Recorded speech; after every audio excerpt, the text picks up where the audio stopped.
방주는 드디어 완성되었습니다. 하나님은 노아와 그의 부인, 세 아들과 며느리들을 모두 합해서 8명이 방주에 타도록 명했습니다. 동물들은 처음에는 모든 종류를 한 쌍씩 태우게 했다가 방주에 타기 직전에는 새들과 정결한 짐승들은 7쌍씩 태우라 하였습니다. 이는 초기에는 개괄적으로 지시하고 방주에 타기 직전에는 자세히 지시한 것이라 볼 수 있습니다. 새들과 정결한 짐승을 7쌍으로 태우게 한 것은 나중에 제사와 식물로 쓰기 위함일 것이기도 합니다. 하나님은 모든 동물들이 스스로 방주로 나아오게 하셨습니다. 노아는 각종 동물들이 정확하게 한 쌍씩 방주로 오는 기적들을 바라보며 하나님이 하시는 일을 경외심으로 바라볼 수 있었을 것입니다. 노아의 가족과 동물들이 방주로 다 들어간 후 어느 날 갑자기 방주의 문이 삐거덕 하면서 스스로 닫히기 시작했습니다. 노아는 그것이 바람의 영향이 아니고 하나님께서 문을 닫고 계시다는 것을 직감적으로 알 수 있었습니다. 방주문은 쿵 하고 굳게 닫혀버렸습니다. 하나님은 왜 방주의 문을 노아에게 닫으라 하지 않고 스스로 닫으셨을까요? 이는 하나님께서 그 문을 닫았으므로 하나님만이 열 수 있다는 것을 알게 하기 위함일 것입니다. 즉, 생명을 구원하시는 일은 오로지 하나님만이 하신다는 것을 말해주는 것입니다. 또한 하나님의 계획이 단호하다는 뜻도 있습니다. 이제는 하나님을 거절하고 노아를 조롱하던 사람들이 홍수를 보고 달려와도 노아가 문을 열어줄 수 없을 것입니다. 천국의 문은 열어줄 때 들어가야 하는 것입니다. 이제 정말 마지막 기회가 사라졌습니다. 그런데 방주의 문이 닫히고 나서도 일주일간이나 비가 오지 않았습니다. 사람들은 맑은 하늘에 방주에 들어가서 비가 내리기만 기다리는 그들을 보면서 어떻게 했을까요? 마음껏 욕하면서 7일간이나 더 웃어줄 기회를 가질 수 있었습니다. 그런데 왜 7일간 비 한 방울 내리지 않는 일이 일어났을까요? 사람들은 노아의 믿음과 인내심이 최종적으로 시험받는다거나 하나님께서 극적인 효과를 내시려고 그러지 않았을까 생각하기도 합니다. 그런데 하나님은 불필요하게 사람들을 더 시험하거나 공명심을 부리는 분은 아닙니다. 그보다는 이 또한 필요한 기간이 아니었을까 합니다. 노아는 동물들을 모두 태우고 각자에게 있을 공간도 잘 배정해 주었습니다. 그러나 워낙 많은 동물들을 태우고 나니 새로 발견된 불편점들을 여러 가지 발견했을 수도 있을 것입니다. 만약 홍수로 방주가 떠오르고 나면 흔들리는 방주에서 작업을 할 수 없기 때문에 지금 빨리 수정 작업을 완료해야 합니다. 방주는 너무 넓고 일할 사람은 8명밖에 되지 않으므로 긴급한 일이 한두 개만 되어도 일을 처리하는 데 많은 시간이 걸릴 수 있습니다. 설계도는 하나님이 그려주셨지만 인간들도 지혜를 발휘하고 몸을 써야 할 일이 따로 있는 것입니다. 그러므로 그들은 이리 뛰고 저리 뛰며 미비한 것들을 준비하느라 7일간 비가 오기를 기다리며 고민할 필요도 없었을 것이라 여겨집니다. 7일이 지나자 드디어 정말로 큰 비가 퍼붓기 시작했습니다. 그런데 성경은 큰 기품의 샘들이 터지며 하늘의 창문들이 열려라고 표현해서 비가 오기 전에 기품의 샘들이 먼저 터졌고 또한 그것이 대홍수를 일으켰을 가능성까지 생각해보게 합니다. 여기서 기품의 샘들이 터진다는 건 지각 변동과 화산 폭발을 의미하는 것으로 볼 수 있습니다.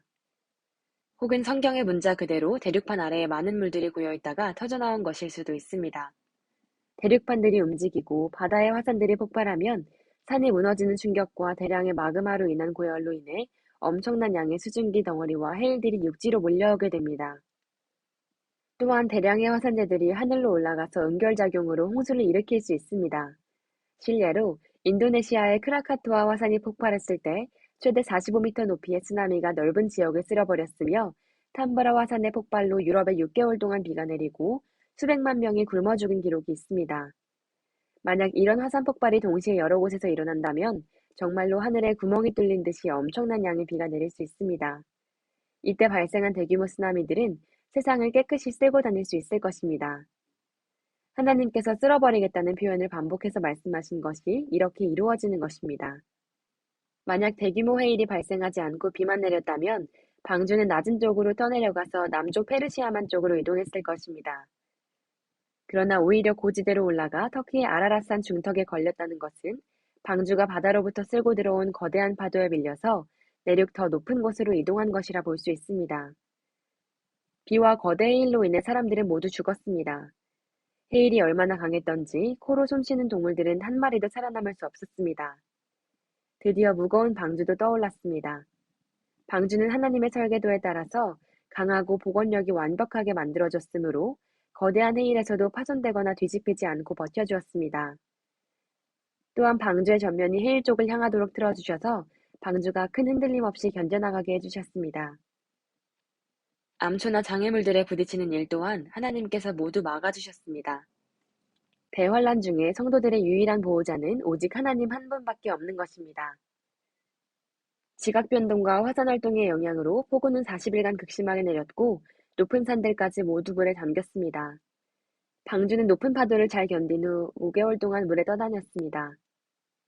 물은 서서히 수위가 내려가서 다시 육지들이 보이기 시작했고 방주는 아라랏산의 중턱에 닿았습니다. 물이 더 줄어들다가 다음 해 2월 27일이 되어서야 땅이 마르게 되었습니다. 비가 오기 시작해서 사람들이 방주에서 나오기까지는 총 1년 10일이란 시간이 소요되었습니다. 그런데 비가 아무리 많이 온다 해도 세상에서 가장 높은 산까지 물에 잠길 수 있을까요? 그렇게 어려운 일도 아닐 것 같습니다. 태초의 에덴 동산은 안개만 땅에서 올라와 온 지면을 적셨다고 묘사되어 있는데 이는 높은 산이 없다는 증거가 될 수 있습니다. 높은 산이 있다면 산으로 인한 그림자와 고지대의 기온 하락으로 인한 온도차 때문에 바람이 불게 됩니다. 그런데 안개는 바람이 없을 때 생기는 것이므로 안개만 있었다는 것은 당시 바람을 만들 만한 높은 산이 없었다는 것입니다. 또한 홍수 당시 지각 변동으로 어느 지역은 낮아지고 어느 지역은 후에 융기되었습니다. 만약 홍수로 덮기 어려운 산이 있었다면 세상을 쓸어버리기 위한 하나님의 뜻으로 인해 낮추었을 것입니다. 또한 수십 미터의 해일들은 더 높은 산까지 타고 올라가서 산 정상까지 덮어버릴 수 있습니다. 세상을 모두 물로 쓸어버리는 일은 하나님께 어려운 일이 전혀 아닌 것입니다. 홍수로 쓸어버릴 수 없는 에베레스트 산과 같이 높은 산은 홍수 이후 대륙판들이 부딪히고 밀려 올라가면서 융기에서 발생한 산입니다. 창세기 8장 1절에는 하나님이 바람을 땅 위에 불게 하심에 물이 줄어들었다라고 기록되어 있습니다. 그런데 바람으로 인해 증발한 수분은 대기 중에 있다가 다시 비가 되어 내리므로 수면은 낮아질 수 없습니다. 그럼 그 많던 물은 다 어디로 갔을까요? 가능한 곳이 있습니다. 바로 남극의 빙하입니다. 과학자들은 남극의 빙하가 모두 녹아내리면 해수면이 65m 높아진다고 합니다. 홍수 후에 빙하들이 새로 생긴 것이라면 많은 물이 빙하로 흡수되면서 수면이 65m 낮아질 수 있습니다. 여기서 바람이라는 단어가 처음 나오는데 홍수 전에는 바람이 없다가 새로 생긴 것일 가능성이 있습니다. 홍수 때 두꺼운 수증기층이 비로 내려와서 사라진 후 지구에는 강한 직사광선과 자외선이 내리쪼이게 됩니다. 이로 인해 적도지방은 고온으로, 극지방은 저온으로 변하면서 그 온도차로 인해 지구에 대규모의 바람이 불게 되고 그 바람은 계속 빙하의 크기를 증가시켜줄 수 있습니다. 극지방으로 이동한 많은 물들이 얼음으로 저장되면서 수면이 낮아지는 것입니다. 이를 추정케 하는 말씀이 욥기서와 시편에 기록되어 있습니다. 남방 밀실에서는 광풍이 이르고 북방에서는 찬 기운이 이르며 하나님의 부시는 기운에 얼음이 얼고 물의 넓이가 줄어지느니라. 저가 바닷물을 모아 우더기같이 쌓으시며 깊은 물을 곳간에 두시도다. 증거들이 너무 많아서 여기서 다 말씀드릴 수는 없지만 노아의 홍수는 실제로 벌어진 역사적 사건입니다. 우리는 심판의 대상이 되기보다는 하나님의 은혜를 받고 방주에 승선한 복받은 사람들이어야 합니다. 시청해주셔서 감사합니다.